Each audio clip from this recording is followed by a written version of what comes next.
Halo semua, kali ini aku mau menjelaskan rangkuman mengenai video ini.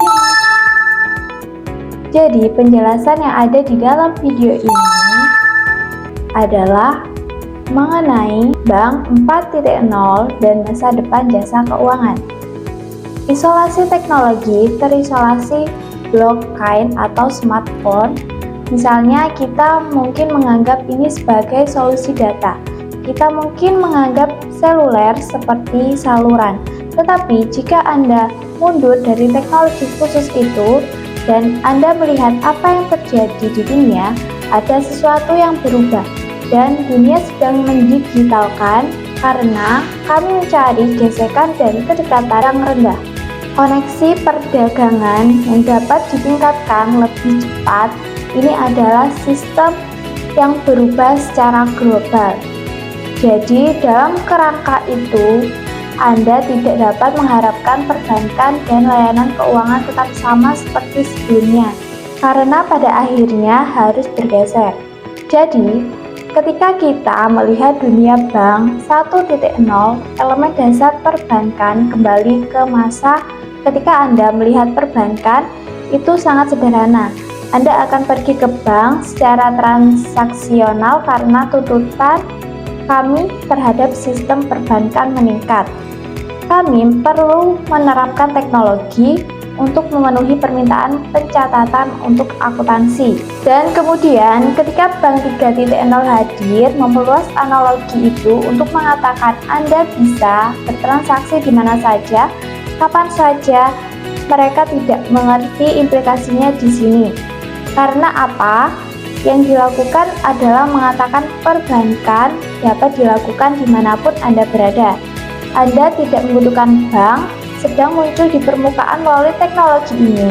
Dan kepercayaan pun berubah dari sebuah tempat yang bisa Anda datangi untuk menyimpan uang Anda dengan aman. Sekarang menjadi serangkaian teknologi platform bank yang memungkinkan Anda untuk melakukan kegiatan perbankan. Utilitas ketika Anda melihat kemana arah pembicaraan kita kali ini. Generasi teknologi berikutnya, kita berbicara tentang bantuan cerdas pribadi berbasis kecerdasan, bantuan berbasis suara. Kelas pintar realitas yang dibimbing dalam beberapa data di bidang pandang Anda sehingga Anda dapat mengambil keputusan.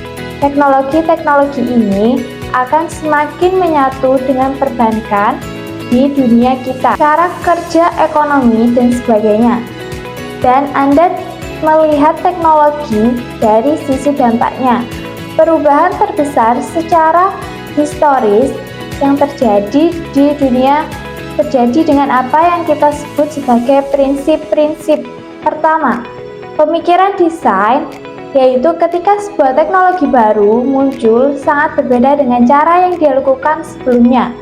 Hal ini mengharuskan setiap orang untuk mengatur ulang pemikiran dan mengubah cara mereka berperilaku. Contoh yang bagus untuk hal ini adalah iPhone.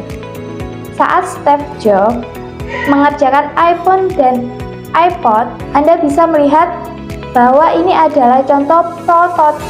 Ada lebih banyak fintech di Amerika Serikat saat ini dibandingkan dengan jumlah bank yang ada.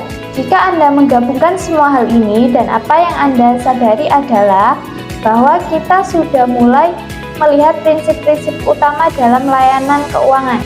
Dan ini tidak didasarkan pada pengulangan pada penasihat atau model cabang. Hal ini didasarkan pada memulai dari awal dan berpikir tentang bagaimana kegunaan organisasi jasa keuangan. Jadi itulah tentang besarnya untuk bertahan hingga tahun 2030.